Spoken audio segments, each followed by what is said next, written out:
जय हिंद दोस्तों, मैं रवि तोमर आपके अपने परिवार लक्ष्य अकेडमी में आपका बहुत बहुत स्वागत करता हूं। दोस्तों, आशा करता हूं आप सभी अच्छे होंगे, स्वस्थ होंगे, तंदुरुस्त होंगे, जबरदस्त जिंदाबाद होंगे। दोस्तों, आज मैं जिस टॉपिक के ऊपर बात करने वाला हूं उसका नाम है विटामिन।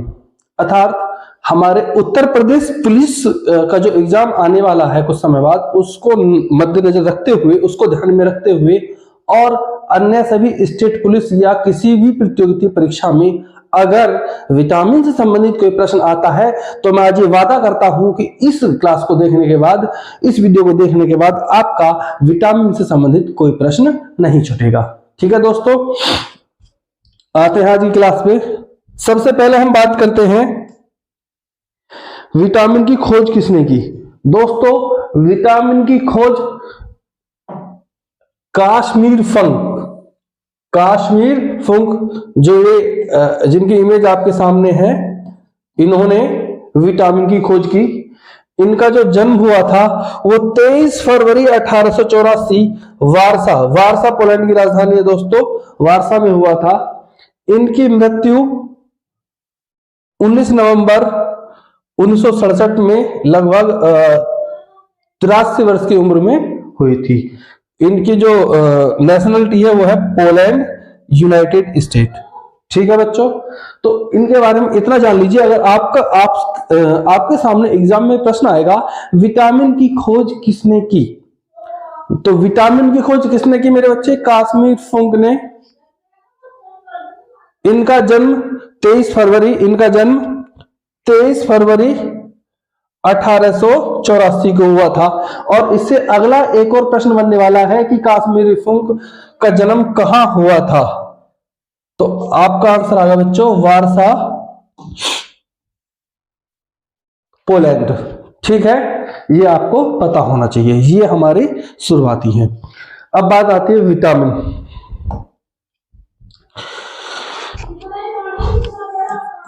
विटामिन की खोज 1912 विटामिन की खोज 1912 में काश्मीर फंक ने की थी। दोस्तों, विटामिन क्या होता है? हमारा जो शरीर है उसकी वृद्धि के लिए, उसके पोषण के लिए हमें कुछ पदार्थों की आवश्यकता होती है, जिसमें मुख्यतः प्रोटीन, कार्बोहाइड्रेट, वसा और विटामिन होते हैं। ठीक है, तो प्रोटीन, वसा और आपके कार्बोहाइड्रेट से अलग हमारा आज टॉपिक चल रहा है विटामिन। ठीक है दोस्तों, तो सबसे पहले जो पॉइंट है इसमें, विटामिन भोजन के अन्य अवयव होते हैं। ठीक है, ये रासायनिक रूप से जटिल कार्बनिक यौगिक होते हैं।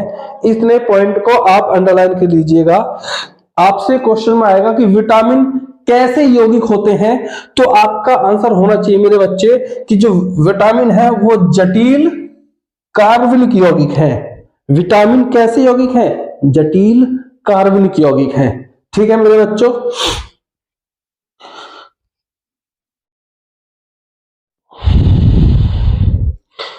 अब इसमें आगे दिया हुआ बच्चों कि विटामिन जो होते हैं वो दो प्रकार के होते हैं। विटामिन दो प्रकार के होते हैं, यानी कि there are 2 type of vitamins. यानी कि ये नहीं कह रहा ना टोटल नंबर ऑफ विटामिन 2 होते हैं, नहीं, 2 प्रकार के विटामिन होते हैं। वो कौन कौन से होते हैं? नंबर 1 मेरे बच्चे, पानी में घुलनशील, यानी कि वो विटामिन जो पानी में घुल जाए। तो वो कौन कौन सी विटामिन है? विटामिन बी और विटामिन सी, आपको याद रखना है। उसके बाद आपके एग्जाम में एक प्रश्न आएगा कि वसा में घुलनशील विटामिन कौन से हैं? वसा में घुलनशील विटामिन, तो आपको याद रखना ए, डी, ई, के, ये चारों विटामिन फैट यानी कि वसा में घुलनशील हैं। इसे याद करने का सबसे बेहतरीन तरीका है, आप याद रखिए कीड़ा। आपको क्या याद रखना है मेरे बच्चे? कीड़ा। कीड़ा कहां पड़ेगा? फैट में पड़ेगा, वसा में पड़ेगा। आपको इस चीज को ध्यान रखना है। और जो बचे कौन कौन से? बी और सी। भाई कीड़ा किस में घुलनशील है? आपका फैट में यानी कि वसा में। जो बचे वीसी हैं वो आपके हो जाएंगे जल में घुलनशील। तो घुलने के आधार पर, घुलनशील के आधार पर विटामिनों को दो भागों में बांटा गया है, पानी में घुलनशील और वसा में घुलनशील। ठीक है बच्चों, सबसे इंपॉर्टेंट, शरीर को ठीक से काम करने के लिए दोनों तरह के विटामिनों की जरूरत होती है। मनुष्य में 13 विटामिन होते हैं। ये सबसे इंपॉर्टेंट क्वेश्चन है मेरे बच्चों, ये सबसे इंपॉर्टेंट हेडलाइन आपकी। मनुष्य में टोटल 13 विटामिन होते हैं। अब आप कहोगे सर जी अभी तो आपने 6 बताए, ये 4 ये 2 ये, तो वो बच्चों मैं आपको क्लास में आगे बताऊंगा। अभी इतना आप नोट कर लीजिए कि मनुष्य के शरीर में टोटल 13 विटामिन पाए जाते हैं। ठीक है,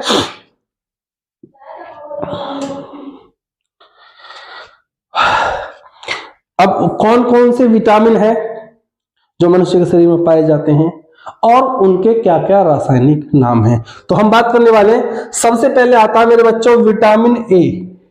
सबसे पहले आता है विटामिन ए, उसका रासायनिक नाम है मेरे बच्चों रेटिनॉल।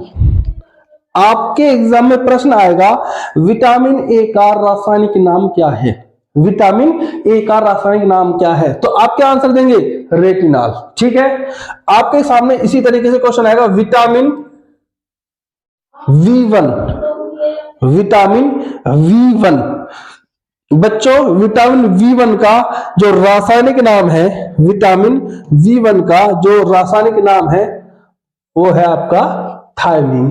ठीक है, विटामिन V2, विटामिन V2 इसका रासायनिक नाम है राइबोफ्लेविन। विटामिन B3 इसका रासायनिक नाम है मेरे बच्चों नियासिन। क्या है? नियासिन। इसी तरीके से विटामिन B5 हो गया बच्चों pantothenic acid. Vitamin V6, vitamin V6 इसका रासायनिक नाम है पायरोक्सीडीन।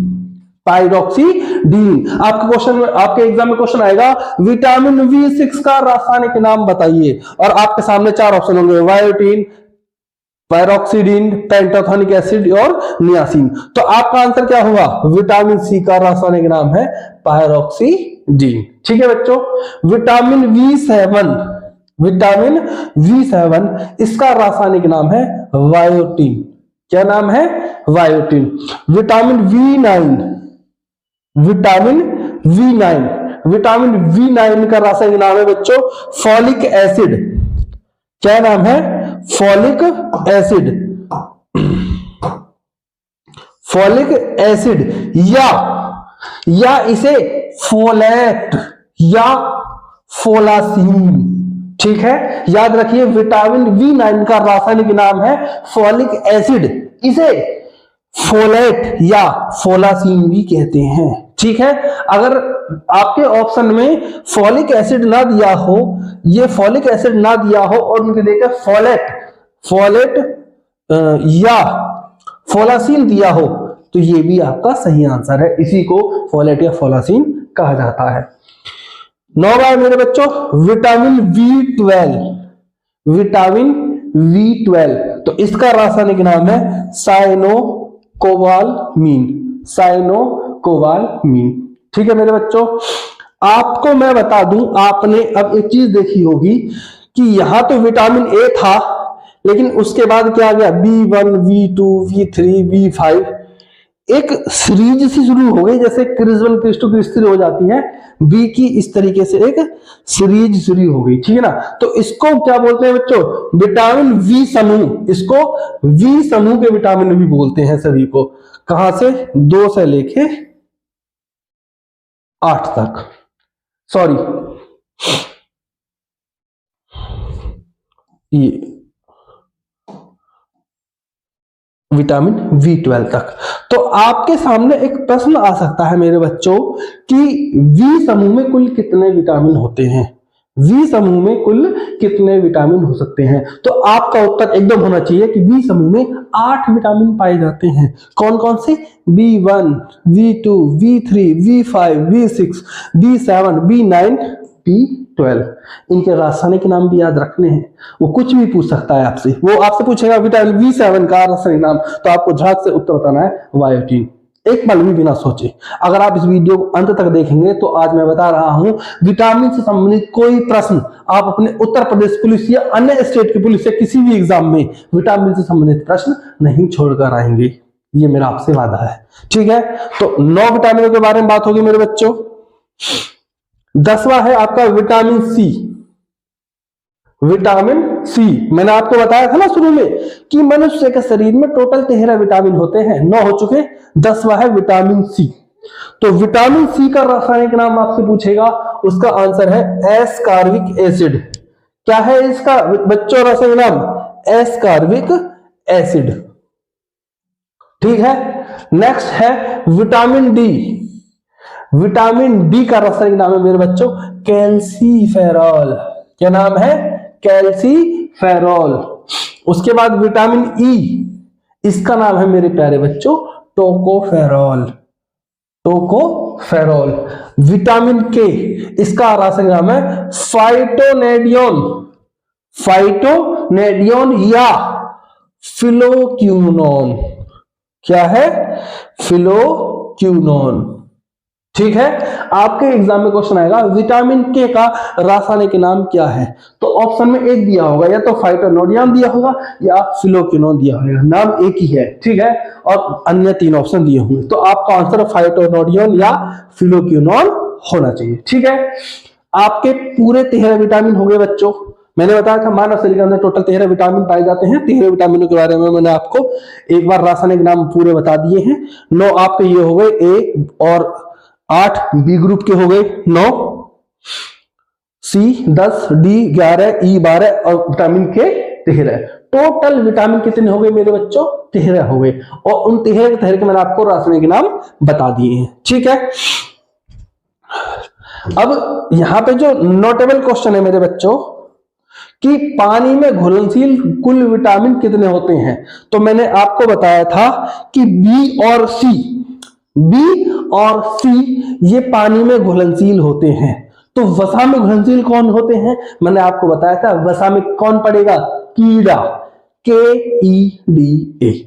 ठीक है मेरे बच्चों, आपको याद रखना है वसा में क्या पड़ेगा? कीड़ा पड़ेगा। तो KEDA ये वसा में हो गए, BC हो गए पानी में। ठीक है, तो आप कहेंगे कि सर पानी में घुलनशील 2 विटामिन होते हैं VC। बिल्कुल आपका उत्तर सही है, लेकिन बी के भी कॉम्प्लेक्स होते हैं। बी के कुल कितने समूह या कितने कॉम्प्लेक्स होते हैं मेरे बच्चों? मैंने आपको बताया था जो विटामिन बी है उसकी series B1, V2, V3, B5, B6, B7, B9, B12, total 8 समूह होते हैं बी के अंदर। ठीक है, तो 8 ये और 1 सी, कुल 9 विटामिन ऐसे होते हैं जो पानी के अंदर घुलनशील होते हैं। ठीक है मेरे प्यारे बच्चों, अगर आपसे पूछा जाए कि पानी में घुलनशील कुल विटामिन, तो आपका आंसर 9 होते हैं। कितने होते हैं? 9।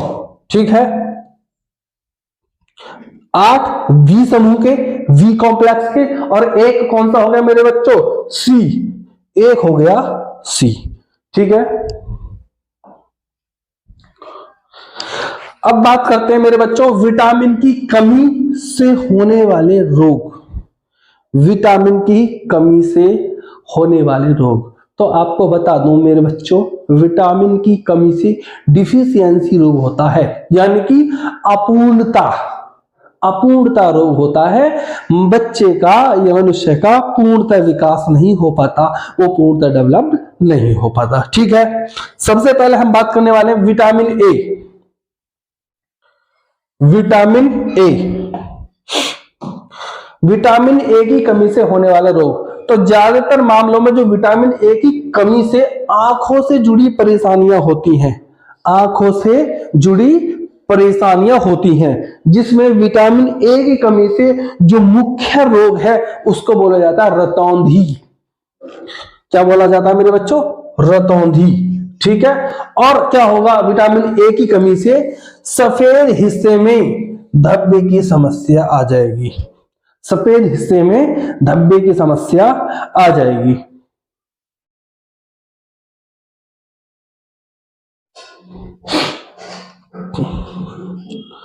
जो आपका ये हिस्सा है मेरे बच्चों, ये जो ब्लैक के जो साइड में जो सफेद वाला हिस्सा होता है मेरे प्यारे बच्चों, इसमें क्या होगा, धब्बे की समस्या आ जाएगी, यानी कि हल्के हल्के क्या होंगे, आपकी आंखों में साइडों में धब्बे आने शुरू हो जाएंगे। ये देखिए ये धब्बे आ रहे हैं इस तरफ के, ये जो सफेद वाला हिस्सा है इसमें आपके धब्बे आ जाएंगे। तो विटामिन ए की कमी से क्या होता है, मैंने आपको बताया, सीधा सीधा आंसर आएगा रतौंधी। कौन सी बीमारी होती है मेरे बच्चों, रतौंधी। या फिर जो ये सफेद वाला जो हिस्सा होता है हमारी आंख का, इसमें क्या होगा, धब्बे पड़ने शुरू हो जाएंगे। ठीक है, विटामिन ए हो गया। विटामिन ए और उसके रोग। अब विटामिन ए के स्रोत के बारे में बात करें कि हमें विटामिन ए कहां से मिलेगा, तो मैं आपको बता दूं, विटामिन ए का सबसे अच्छा स्रोत गाजर होती है। सबसे अच्छा स्रोत क्या होते हैं मेरे बच्चों, गाजर। विटामिन ए की कमी को पूरा करने के लिए सबसे इंपॉर्टेंट होता है मेरे बच्चों गाजर।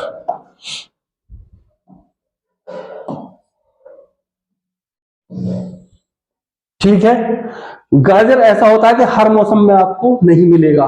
बाकी जैसे दूध हुआ, केले हुए और ब्रोकली हुआ, ये तो आपको हर मौसम में मिल जाएंगे। तो सबसे इंपॉर्टेंट जो सबसे अच्छा स्रोत माना गया विटामिन ए का, वो हो गया है गाजर। बाकी आपके दूध, केले, ब्रोकली, संतरा, शकरकंद, हरी व पीले रंग की सब्जियां, ये सभी विटामिन ए की कमी को पूर्ण करती हैं। यानी कि पेल के खाइए, जो भी आपको हरी सब्जी, पीली सब्जी मिल जा रही है, गाजर, दूध मिल रहा है, ठीक है ना, जितना अच्छा खाओगे उतना अच्छा ही मैं समझता हूं कि विटामिन की कमी नहीं होगी। ठीक है,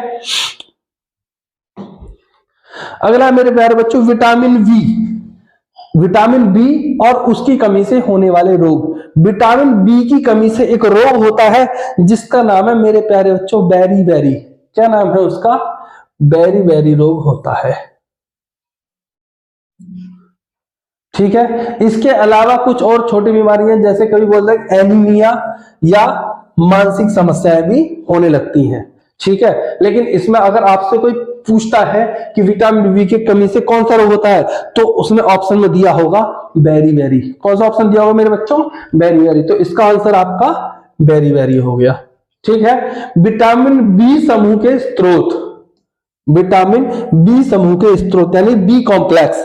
अब कोई सा भी बी हो सकता है बेटा, B1, B2, B3, ठीक है, B5, B6, B7, B9, B12, कोई सा भी हो सकता है। ठीक है, विटामिन बी के स्रोत है मेरे बच्चों गेहूं, संतरा, मूंगफली, हरी सब्जियां, हरे टमाटर, दूध, मेवा यानी कि ड्राई फ्रूट्स, अंडे, मांस मछली, दलिया, बाजरा, सोयाबीन, चावल, अखरोट इत्यादि।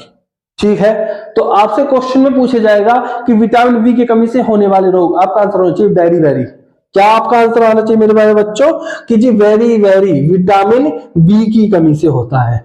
ठीक है, अब इसमें होता क्या है, विटामिन बी की कमी से होता क्या है, आपकी जो मांसपेशियां हैं, ये जो मांसपेशियां इनमें दर्द होने लगेगा। ये जो आपके घुटने के ऊपर जो हिस्सा, ये जो जंगा है, ठीक है, या ये वाला, ये क्या होंगे, ये वीक होने लगेंगे, बहुत ज्यादा कमजोर हो जाएंगे। जो आपके पोंचा होता है, ये रिसल जो होती है, ये बेटा बहुत ज्यादा एक तरीके से आप ज्यादा वेट नहीं उठा पाएंगे। आपकी जो ये बाजू है, ये पोंचा है, ये बहुत ज्यादा कमजोर हो जाएगा। आप ना ज्यादा वेट लोड कर पाएंगे, ना ज्यादा देर तक अपने हाथ में कोई भार साध पाएंगे। ठीक है, inability to speak, inability to speak, सुनने की क्षमता पर भी बहुत बुरा प्रभाव पड़ता है विटामिन बी की कमी से। ठीक है मेरे प्यारे बच्चों, तो बेरी बेरी आपकी समझ में आ गया। बेरी बेरी से क्या होता है बच्चों, जब किसी व्यक्ति को बेरी बेरी बीमारी हो जाती है विटामिन बी की कमी से, उसकी रिसल, ठीक है ना, उसकी जंघा, ठीक है ना, बाजू कमजोर हो जाती है, यहां तक कि सुनने की क्षमता पर भी बहुत बुरा प्रभाव पड़ता है। ठीक है, विटामिन सी। विटामिन सी मेरे प्यारे बच्चों, विटामिन सी का नाम सुनकर आपके दिमाग में एक बात आ जानी चाहिए कि जब कोरोना काल आया था, जब कोरोना काल आया था, तो कोरोना वायरस ने किस चीज पर हमला किया था? हमारे इम्यूनिटी सिस्टम पर, हमारे इम्यूनिटी सिस्टम पर हमला किया था और इम्यूनिटी वीक हो गई थी। तो इम्यूनिटी को स्ट्रॉन्ग करने के लिए उस समय खट्टे पदार्थों को खाने पर बहुत ज्यादा गवर्नमेंट के द्वारा जोर दिया गया था कि ज्यादा से ज्यादा मौसमी, संतरा, खट्टे पदार्थ खाएं, विटामिन सी युक्त पदार्थ खाएं। ठीक है, तो कोरोना के समय में सबसे ज्यादा विटामिन सी का ही प्रयोग किया गया था। सबसे ज्यादा अगर कोई चीज खाई गई थी तो है विटामिन सी। विटामिन सी की कमी से कोरोना नहीं होता है, कभी ये समझ लो कि कोरोना होता है।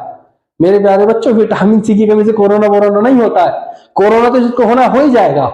ठीक है, वो एक वायरस था, वो एक समय था जो चला गया।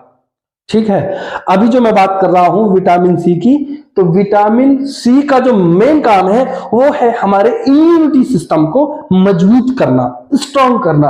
तो मेरे प्यारे बच्चों, विटामिन सी की कमी से स्कर्वी नामक बीमारी होती है। कौन सी बीमारी होती है? स्कर्वी नामक बीमारी होती है। ठीक है, इसमें क्या होता है कि जब विटामिन सी की शॉर्टेज हो जाती है, एक तो व्यक्ति के मसूड़ों में बहुत ज्यादा प्रॉब्लम होने लगती है, मसूड़ों में बहुत ज्यादा प्रॉब्लम होने लगती है और आपके क्या होगा, मसूड़ों से ब्लड आने लगेगा। ठीक है, आपके दांतों के नीचे से यानी मसूड़ों से ब्लड आने लगेगा, रक्त बहने लगेगा। दूसरा, जब विटामिन सी की कमी से हमारा सबसे इंपॉर्टेंट भाग इम्यूनिटी सिस्टम जो होता है वो कमजोर हो जाता है। और जब किसी इंसान का इम्यूनिटी सिस्टम कमजोर हो जाता है तो उस पर एकदम से बहुत सारी बीमारियां हमला कर देती हैं। जैसे उसको स्किन से संबंधित बीमारी हो जाएगी मेरे बच्चों। ठीक है ना, सिर दर्द रहने लगेगा। ठीक है, खाना नहीं पचेगा, उल्टी होंगी, बार बार चक्कर आएंगे, मतली आएंगी। यानी कि विटामिन सी की कमी से सबसे इंपॉर्टेंट है वो है स्कर्वी रोग, यानी कि हमारे जो मसूड़े होते हैं उसमें ब्लड आने लगता है। दूसरा, विटामिन सी की कमी से इम्यूनिटी सिस्टम कमजोर हो जाता है। ठीक है मेरे प्यारे बच्चों, अब इसमें आता है विटामिन सी के स्रोत। विटामिन सी के स्रोत, तो भाई जहां भी सी की बात हो जाए, जहां भी विटामिन सी की बात हो जाए तो आप समझ लेना कि खट्टे पदार्थ खाने हैं हमको क्या खाना है? खट्टे पदार्थ खाने, खट्टे रसदार फल। जैसे मेरे प्यारे बच्चों, आंवला हो गया, संतरा हो गया, टमाटर हो गया, कटहल हो गया, पुदीना, मूली के पत्ते, सलगम, दूध तो सब में दिया होता है, लेकिन जो इसके जो मेन है वो मेरे प्यारे बच्चों ये है, आंवला से लेकर टमाटर तक। आंवला, संतरा, टमाटर, मौसमी, ये सभी क्या है मेरे प्यारे बच्चों? विटामिन सी के अच्छे स्रोतों में माना गया है।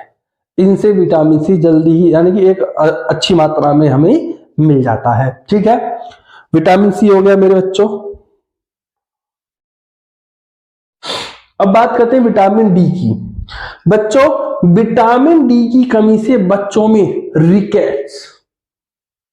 रिकेट्स नामक बीमारी हो सकती है।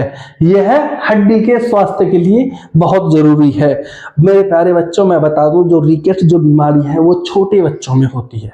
छोटे बच्चों में कैसे होती है? जब बच्चा छोटा होता है तो उसको अगर सर्दियों में जैसे कोई बच्चा हुआ, ठीक है, और धूप निकलेगी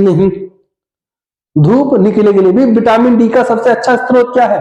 धूप ही तो माना गया है कि सुबह को आप धूप में बैठ जाइए आपको विटामिन मिलेगा, और सर्दियों में धूप निकलेगी नहीं, तो फलस्वरूप क्या होगा? बच्चे को विटामिन डी नहीं मिलेगा, और जो विटामिन डी नहीं मिलेगा तो उसे क्या हो जाएगा? रिकेट्स नामक बीमारी हो जाएगी, अगर समय से ध्यान ना दिया गया हो तो। भारत में लगभग 1 करोड़ बच्चे, 1 करोड़ छोटे बच्चे हर साल रिकेट्स यानी कि सूखा रोग, इसे सूखा रोग भी बोलते हैं, इस बीमारी से ग्रसित हो जाते हैं, केवल थोड़ी सी लापरवाही के कारण। ठीक है, आजकल तो हॉस्पिटलों में क्या है, एक कृत्रिम नर्सरी बनाई गई है, एक कृत्रिम एनवायरनमेंट बनाया गया है कि अगर बाहर धूप नहीं है या किसी में विटामिन डी की कमी हो गई है तो बच्चे को उसमें सुला दिया जाता है। हमारा या किसी, जहां तक कि बच्चे के पेरेंट्स का भी अंदर जाना मना होता है, केवल अंदर नर्स रहेंगी, आपकी कंपाउंडर वगैरह रहेंगे, केयर टेकर रहेंगे, वो बच्चे को अंदर रखेंगे, वहां उन पर लाइट गिरेंगी, पूरा एनवायरनमेंट मिलेगा और जिससे कि विटामिन डी जल्दी ही कम समय में पूर्ण हो जाए और बच्चे बीमारी की चपेट में ना आ पाए। ठीक है, तो सबसे पहले मैंने बताया कि विटामिन डी की कमी से बच्चों में रिकेट्स नामक कौन सी बीमारी होती है बच्चों? रिकेट्स नामक बीमारी हो सकती है। यह हड्डी के स्वास्थ्य के लिए बहुत जरूरी है। विटामिन डी की कमी से हड्डियां कमजोर होने लगती हैं, हड्डियां कमजोर होने लगती हैं और टेढ़ी भी हो जाती हैं, और टेढ़ी भी हो जाती हैं। अब मैं दिखाता हूं कैसे हो जाती है मेरे प्यारे बच्चों। देखिए, सबसे पहले सूखा रोग। इसमें क्या हो गया बच्चे, ये क्या है, ये दिख रहा है, बिल्कुल फेफड़े बिल्कुल दिख रहे हैं, सूख गया है बिल्कुल। क्या हो गई, खाल अंदर को चली गई है। ये बाजू देखिए किस तरीके से मतलब टेढ़ी हो गई है, किस तरीके से टेढ़ी हो गई है, यानी कि हड्डियां बहुत ज्यादा नरम हो जाती हैं विटामिन डी की कमी से। और जब हड्डियां नरम हो जाती हैं तो बाजू क्या होगी, आपकी टेढ़ी होंगी, टांगें क्या हो जाएंगी, टेढ़ी हो जाएंगी, और आपका जो शरीर है वो सूख जाएगा। इसीलिए इसे सूखा रोग भी कहते हैं।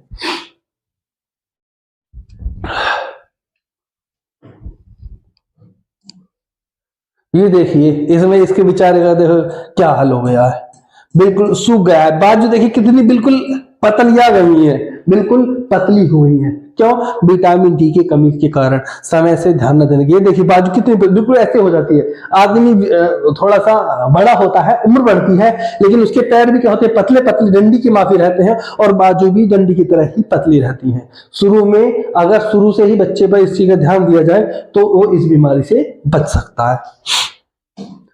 ये देखिए किस तरीके से इसकी जो पैर है वो कैसे टेढ़े हो गए हैं अंदर, ये देखो कैसे खुल गए हैं।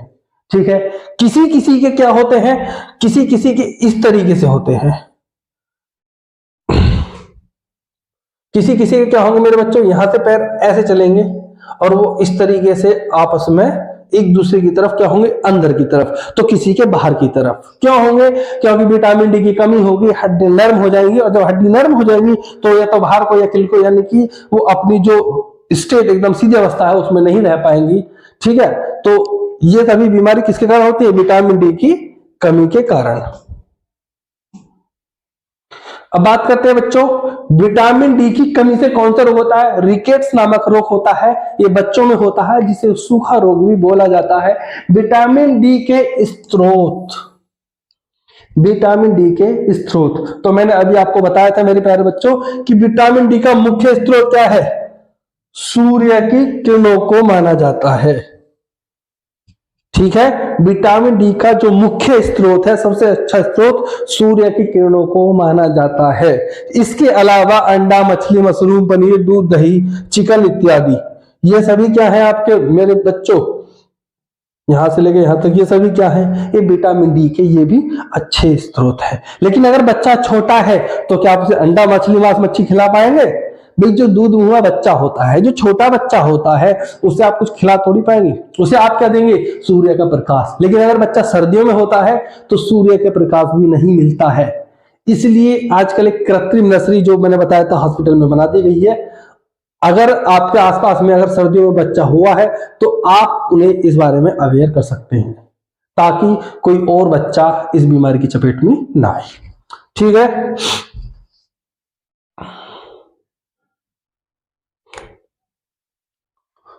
विटामिन ई, मेरे प्यारे बच्चों, विटामिन ई और उसकी कमी से होने वाले रोग। सबसे पहले मैं आपको बता दूं, विटामिन ई को सुंदरता का, यानी कि सुंदरता का विटामिन भी कहा गया है। ऐसा कहा जाता है कि विटामिन ई अगर इसकी पूर्ण मात्रा में है तो वह व्यक्ति स्किन सफा होगी, ये तो नहीं कह सकता भूरी होगी, ये कह देंगे सफा होगी, एकदम स्वस्थ होगी। विटामिन ई की कमी से शरीर में प्रजनन क्षमता में कमी आती है। मेरे बच्चों, विटामिन ई की कमी से शरीर में प्रजनन क्षमता,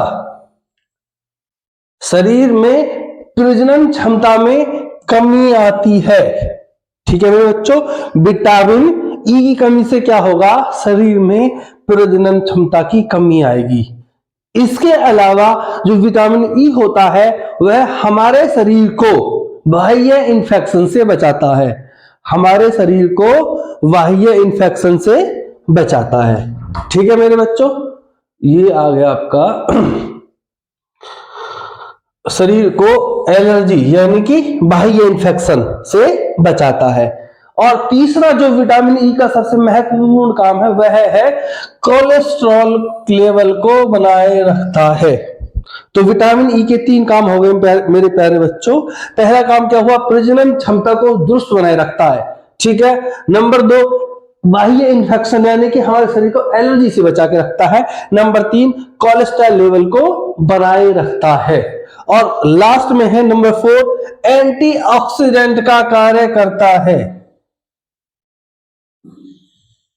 एंटीऑक्सीडेंट का काम करता है मेरे प्यारे बच्चों। अब ये एंटीऑक्सीडेंट क्या होते हैं? हमारे शरीर में जो श्वसन या पाचन की जो प्रक्रिया होती है, इसके दौरान कुछ ऐसे उत्पाद हमारे शरीर में आ जाते हैं जो हमारे शरीर के लिए हानिकारक होते हैं, दुष्प्रभावी होते हैं। यानी कि शॉर्ट में ये कहा जा सकता है कि इन दुष्प्रभावों से बचाने का कार्य हमारे एंटीऑक्सीडेंट हमें करते हैं। जैसे हमने सांस ली और श्वसन के जरिए कुछ ऑक्सीजन के अलावा कुछ अन्य चीजें आ गई, तो उनसे बचाने के लिए एंटीऑक्सीडेंट ही कार्य करता है, ठीक है मेरे प्यारे बच्चों। अब है विटामिन, इसके जरा रोग देख लीजिए। ये देखिए, ये लड़की है, इसके क्या चेहरे पे दाने हो गए, ये दिख रहा है ना आपको, रेड रेड रेड। इस तरीके से क्या होंगे, आपके काले काले आपके मुंह पे दाने निकलने लगेंगे।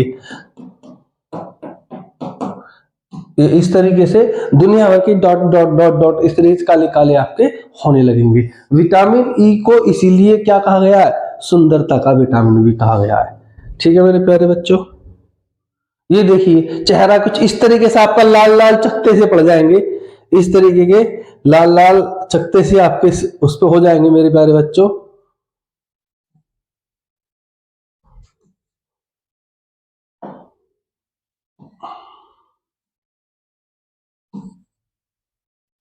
ये जितने भी हैं सब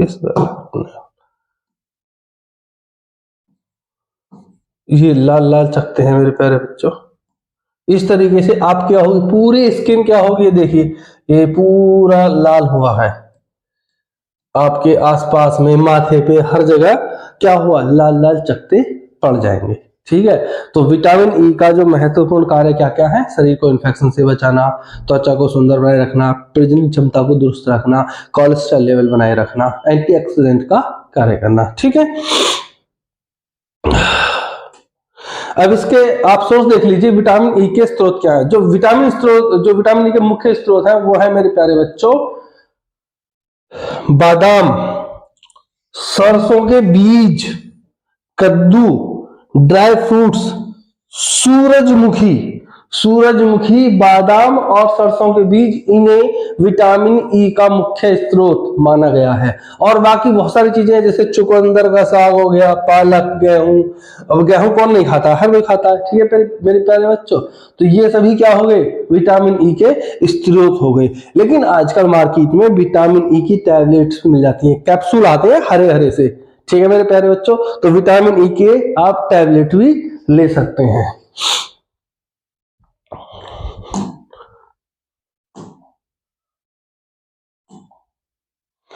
विटामिन के, मेरे प्यारे बच्चों, विटामिन के, इसका रासायनिक नाम मैंने आपको बताया था, इसका रासायनिक नाम होता फिलोक्विनोन। तो मैं आपको बता दूं कि विटामिन के की कमी से रक्तस्राव, जिसे क्या बोलते हैं, हेमरेज। जब ब्रेन हेमरेज होता है तो ब्रेन में क्या होता है, ब्लड निकलने लगता है। हेमरेज मतलब ब्लड का निकलना, रक्त का स्राव होना, ठीक है। रक्त स्राव होता है। यह है त्वचा में, नाक से या किसी घाव से। अगर आपको पहले से ही कोई चोट वगैरह लगी है, उससे पेट में या आंत में कहीं भी हो सकता है, ठीक है मेरे प्यारे बच्चों। जब कभी कभी पेट में ब्लड, अननेसेसरी ब्लड जो है वो विटामिन के की वजह से निकलने लगता है, तो मनुष्य को क्या होती है, खून की उल्टी होती है, ठीक है, खून की उल्टी होती है। विटामिन के की कमी के जो सामान्य लक्षण हैं, जिससे ये पता लगेगा कि इसके अंदर विटामिन के की कमी है। तो क्या होगा, आपके ना अगर कोई चोट लग जाएगी ना, अगर आपकी चोट लग गई और खून बहना शुरू हो गया तो जल्दी से बंद ही नहीं होगा, वो जल्दी से बंद ही नहीं होगा। अन्य अगर आप एक नॉर्मल व्यक्ति हैं तो आपकी चोट लगी, ज्यादा ज्यादा 1 मिनट 2 मिनट में आपका ब्लड बंद हो जाएगा। लेकिन अगर आपके अंदर विटामिन के की कमी है तो जल्दी से रक्त का थक्का नहीं बनेगा, रक्त बहना नहीं रुकेगा, ज्यादा रक्त बहेगा। ये क्या है, विटामिन के की कमी का लक्षण है। कभी कभी क्या होता है, जो स्त्रियां होती हैं उनमें पीरियड्स के दौरान मासिक धर्म में क्या होता है मेरे प्यारे बच्चों, आमतौर पर जो मासिक धर्म की जो अवधि होती है वो 4 से 6 दिन होती है, 4 से 6 दिन होती है। लेकिन जिसमें विटामिन के की कमी होती है उसमें यह अवधि और बढ़ जाती है, वो 6 की जगह 7, 8, 10 दिन कुछ भी हो सकती है। तो विटामिन के का मुख्य काम क्या होता है, हमारे ब्लड के जो रक्त का थक्का बनाने में कार्य आता है। ठीक है, विटामिन के की कमी से रक्त स्राव यानी कि हेमरेज हो जाता है। ठीक है, अब देखिए ऐसा कुछ हो जाता है, आपके क्या होगा, नाक से ब्लड आने लगेगा इस तरीके से। ठीक है, अब नाक से ब्लड तो नॉर्मली गर्मी की वजह से भी आ जाता है, लेकिन अगर विटामिन के की कमी है तो आपके क्या होगा, नोज से अननेसेसरी ब्लड आने लगेगा। किसी के नाक से भी आएगा मेरे प्यारे बच्चों, मुंह से भी आएगा। ठीक है, ब्लड वोमिटिंग भी होगी, क्योंकि उसके अंदर अगर हल्का सा भी घाव हो गया तो ब्लड क्या करेगा, बहना शुरू हो जाएगा और आसानी से उसे क्या होगा, बंद नहीं हो पाएगा। ठीक है मेरे प्यारे बच्चों, विटामिन के स्रोत, विटामिन के की पूरी करने के लिए आपको सरसों का साग, गेहूं, जौ, पालक, मूली, चुकंदर और जैतून का तेल, केले और डेयरी उत्पाद मतलब दूध वगैरह से बनने वाले सभी उत्पाद, अंडे, अंकुरित अनाज, देखिए ये सबसे इंपॉर्टेंट होते हैं 2-3 अंकुरित अनाज। ठीक है, और आपका आ गया सरसों का साग, चुकंदर, जैतून का तेल, ये क्या होते हैं, ये विटामिन के बहुत अच्छे स्रोत होते हैं। ठीक है मेरे प्यारे बच्चों, आपके सभी विटामिन हो गए। मैंने विटामिन के बारे में बात किया था कि मानव शरीर में कुल 13 विटामिन होते हैं।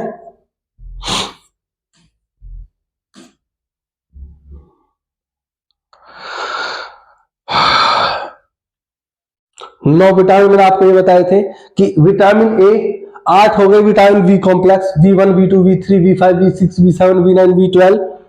उसके बाद मैंने आपको बताया था विटामिन सी, डी, ई और के, टोटल 13 विटामिनों के बारे में हमने चर्चा की।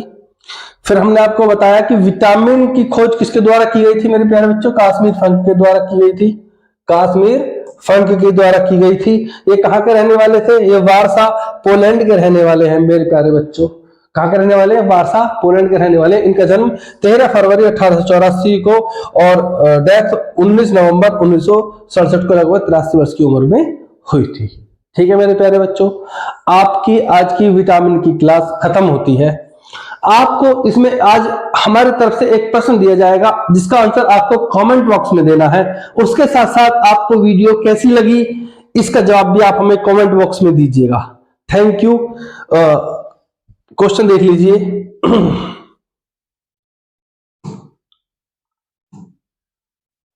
आपका क्वेश्चन है मेरे प्यारे बच्चों, दूध में कौन सा विटामिन पाया जाता है, दूध में कौन सा विटामिन पाया जाता है। ठीक है मेरे प्यारे बच्चों, इसका आंसर आपको कमेंट बॉक्स में देना है। ठीक है दोस्तों, मिलते हैं अपनी अगली क्लास में। जब तक के लिए जय हिंद, जय भारत।